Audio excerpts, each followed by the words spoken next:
But the going has been rough so far, and the Braves coach is not optimistic. I lost Pete Wegley for the rest of the year with a broken hand. He was our best hitter back. Also, we have Steve Hall out with the flu now, and we have our left fielder, Mark Van Horn, out with the flu. I've got 2 kids academically ineligible, so we've been ravaged. Play tomorrow afternoon with a triple header at Ainsworth Field starting at 3 in the afternoon. The County League is in full swing, and once again the Iroquois Braves find themselves in first place in the ECL. The Braves are in a 3-way tie with Fairview and McLean for the top spot with a 3-1 mark, and Iroquois head coach Phil Glass knows it will not be an easy task to repeat.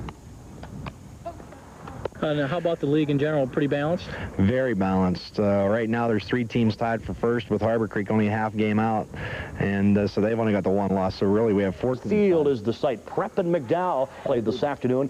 Big battle in the Erie County League. Jim Gore will plate Paul Benham with the Braves' first tally of the afternoon. They lead it 1-0, and then John Ennenberg's shot scores Mark Van Horn. Iroquois a 4-3 winner over Fairview. At first place in the Erie County League today with a victory over Fairview. With 2 men on in the bottom of the 3rd, Jim Gouard smacked this double down the first baseline, scoring Paul Benham from second base, and Iroquois Braves had a 1-0 lead. An error would later allow Mark Van Horn to score from third base.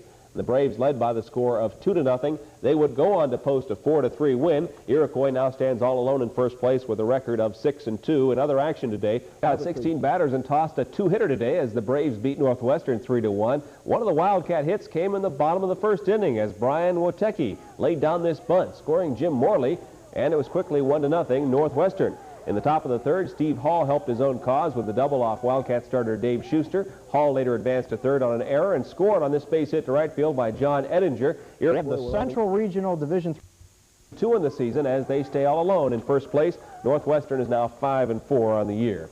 Well, after losing 2 games left in the County League baseball season, Iroquois has a slim 1-game advantage over Fairview. Pitching might make the difference for the front-running Braves. Squad 51.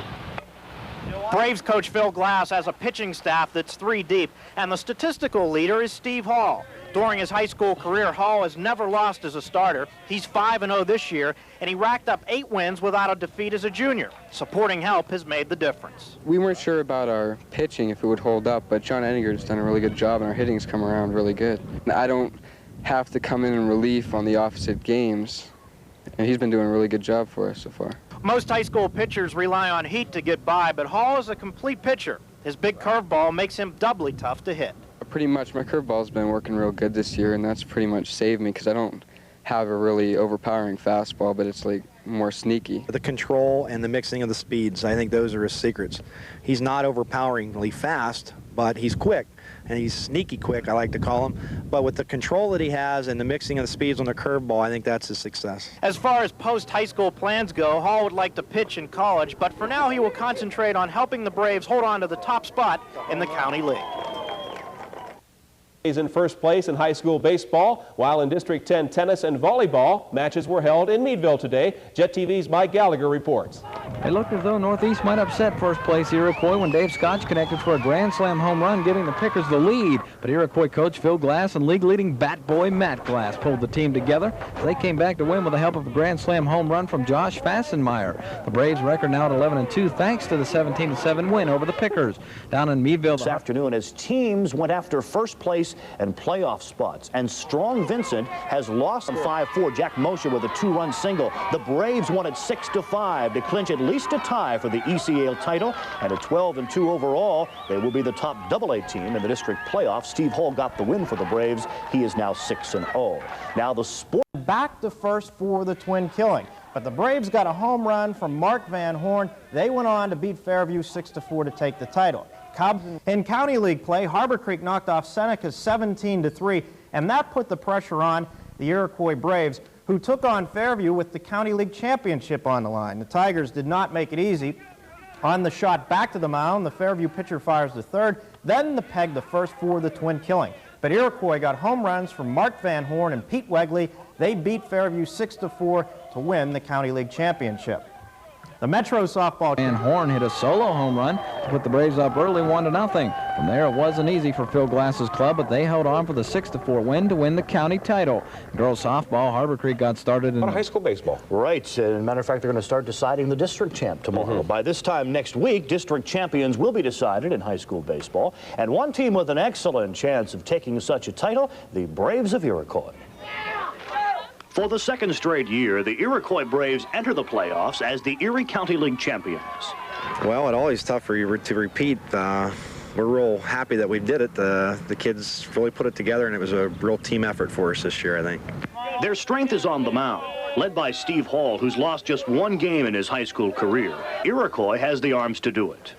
I think so. That's the name of the game at any level, I think. You've got to have the good pitching and the timely hitting, and it just seemed that we were lucky enough to get that this year. But we have some kids. We have 5 players from last year that started, so we have the benefit of the playoff competition, and it couldn't have got it much worse than last year, the 12-inning loss to Sagertown. So we have some experience going for us.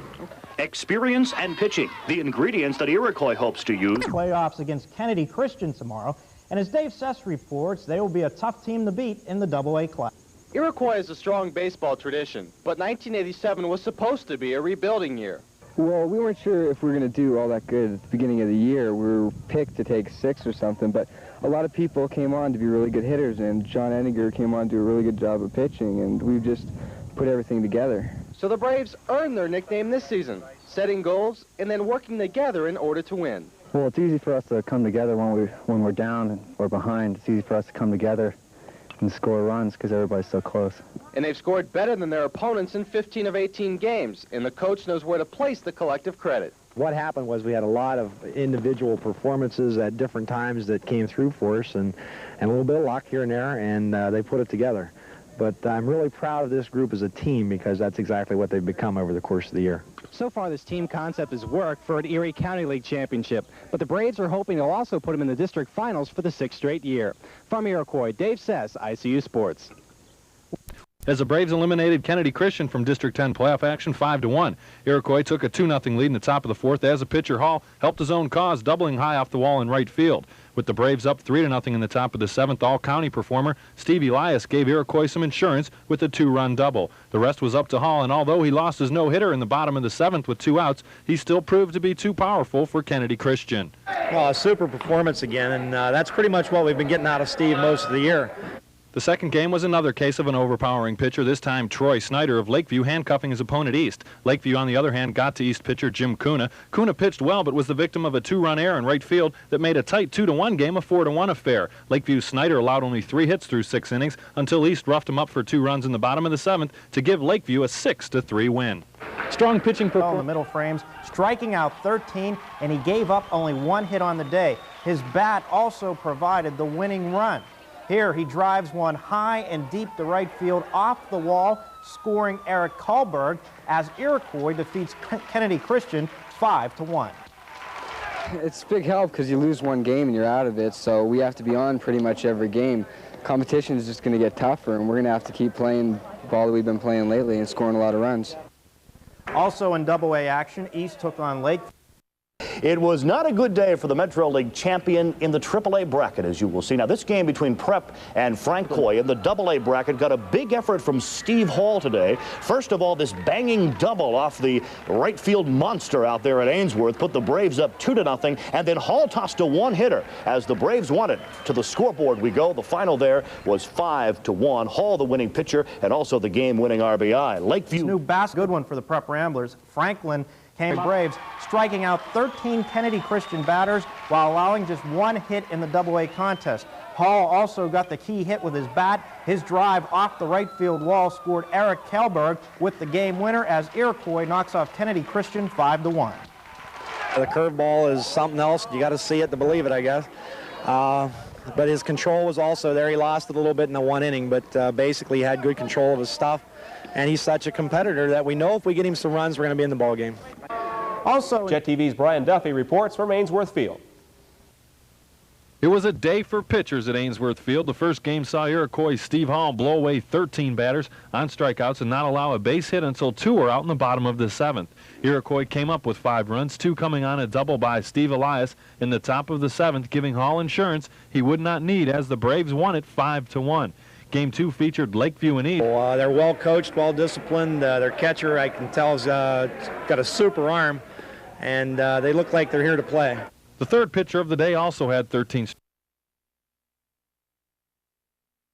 Right, and they couldn't have picked more gorgeous of a day again to play. The District 10 baseball playoffs continue this afternoon, and it will be an all-Erie County League final tomorrow in the Double-A bracket. First of all, Fairview against West Middlesex, and the Tigers got this home run from Mike Carnahan early to take the lead. West Middlesex would come back to make it close, but Fairview won it by a final score of 5-4 to move on to the finals.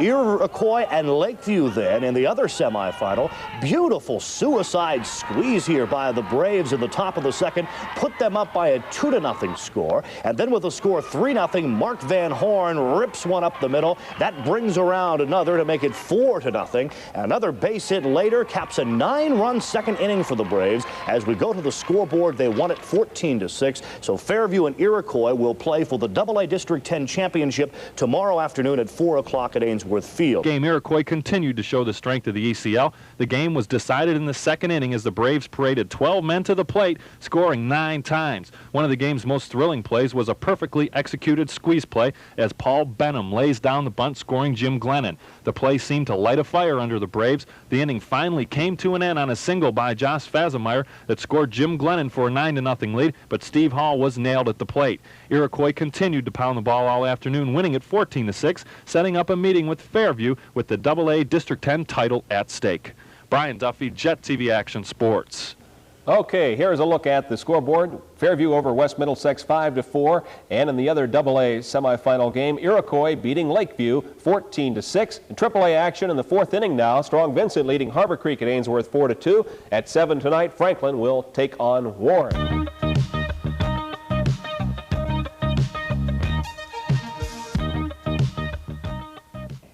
In the other semifinal, it pitted Iroquois and Lakeview. The Braves erupted for 9 runs in the 2nd. Paul Benham laid down the perfect squeeze for their first run. Then Mark Van Horn drilled a base hit up the middle, scoring Benham for a 4-0 lead. Iroquois did not stop there. Jack Mosier got a base hit to left field and scored another run for Iroquois. That 9-run outburst made it this easy for Phil Glass. Because I have a kid, Matt Sandell. I was trying to hold out and not use. That's why I left Edinger throw a little more than normal. Hoping to have him for tomorrow, along with Steve Hall and along with Pete Wegley. And those are the 3 that we'll go with tomorrow. Iroquois takes Lakeview 14-6, and that sets up the Double-A championship game between Iroquois and Fairview tomorrow, 4 o'clock, Ainsworth Field. In Triple-A time this season, and today it was for the District 10 Double-A title. There were some great plays in this one. Fairview's Mike Carnahan drives one to left field, looks like an HR, but Mark Van Horn makes a fabulous running grab. Fairview led 3-1 in the 7th, but when Paul Benham got a base hit, scoring Jim Gord, the Braves tied things up at 3 apiece. Now Pete Wegley got the game-winning hit here, scoring Josh Fazenmeyer as Iroquois pulls it out 4-3. They win the District 10 Double-A title, and for Phil Glass, he gets the medals and the trophy as the Braves take the title. Well, I wasn't sure if we were going to win after they scored 3 runs in the 6th. It's a really tough game. Both the teams played about equal, and it was just a matter of the 7th inning who could pull it out. This is a team that plays as a team. I think that's the key to this outfit. We've had some very good individual players in the past, but this is a team, and I wouldn't put anything past them right now. Iroquois takes the Double-A title with a 4-3 win over Fairview. Both teams advance to the state playoffs that begin next Tuesday. The Triple-A contest for the Double-A title, and the Braves needed a major comeback to pull this one out. But first, the defensive play of the game. Fairview's Mike Carnahan cranks one to left. It could be, it might be. No, Mark Van Horn with a great running grab. Fairview had a 3-1 lead in the 7th, but when Paul Benham got a base hit scoring Jim Gord, the Braves tied the score up at 3 apiece. Pete Wegley got the game-winning hit, scoring Josh Fazenmeyer as Iroquois pulls it out by the final score of 4-3 as Josh comes around and scores what turned out to be the winning run. Coach Phil Glass handed out the medals and accepted the trophy as the Braves take the title. Well, I wasn't sure if we were going to win after they scored 3 runs in the 6th. It's a really tough game. Both the teams played about equal, and it was just a matter of the 7th inning who could pull it out. This is a team that plays as a team. I think that's the key to this outfit. We've had some very good individual players in the past, but this is a team. And I wouldn't put past them right now. The Double-A title. Most of the area teams still alive, having to play on the road, but the lone exception will be Double-A District 10 champ Iroquois. The Braves will play New Brighton at Ainsworth Field tomorrow afternoon, starting at 4 o'clock. And of course, manager Phil Glass feels that's an advantage for his team tomorrow. I think so, because the kids have played there now several ball games, and I know they like to play there, so it's kind of like almost like a home field advantage for us playing there. All right. Faced New Brighton at Ainsworth Field, with that contest getting underway at 4. The District 10 champions have experience in the state playoffs, so they know what to expect. Coach Phil Glass will play it simple and not change a thing. We kind of ease up a little bit at this time of the year. If they don't know our fundamentals and our plays and so on by now, it's kind of late. So we just kind of have a relaxed practice and let them hit the ball. Looking for respect in the state playoffs. IAA High School Baseball Playoffs. One of the games will feature the District 10 champions from AA, the Iroquois Braves, against New Brighton. That game will be played at Ainsworth Field. Braves coach Phil Glass told us his team enjoys the underdog role. Tonight at practice, I would have to say they were loose and ready to play.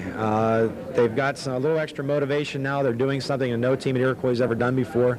And I think they're out to prove that they are a good team, because I still think there are people who doubt that. And they are out to prove that they have a lot of team unity, and that's going to carry them through. The Braves held their annual baseball banquet this evening at the Harbor House in Harbor Creek, and Jet TV's Mike Gallagher was there serving as the MC. Other playoff games tomorrow include Fairview against Mount Union at Indiana University, and Harbor Creek takes on Clearfield in the AAA matchup in the interdistricts at Clarion University. The Los Angeles had something to say about it early. A 3-run blast off Iroquois ace Steve Hall, who has not given up many of those in his career. And New Brighton had a 3-0 lead early. 2 innings later, again it's Haddix, who literally was a one-man wrecking crew. Look out, Tom Ridge. There's a ball out there in center field. Another run scores. New Brighton wins it 7-3. I really believe in these guys. We've been behind before many times this year, and they've come back, so I never gave up on them. There was no question about like that. But I think it was a matter of every time we made a run, they'd come back and score.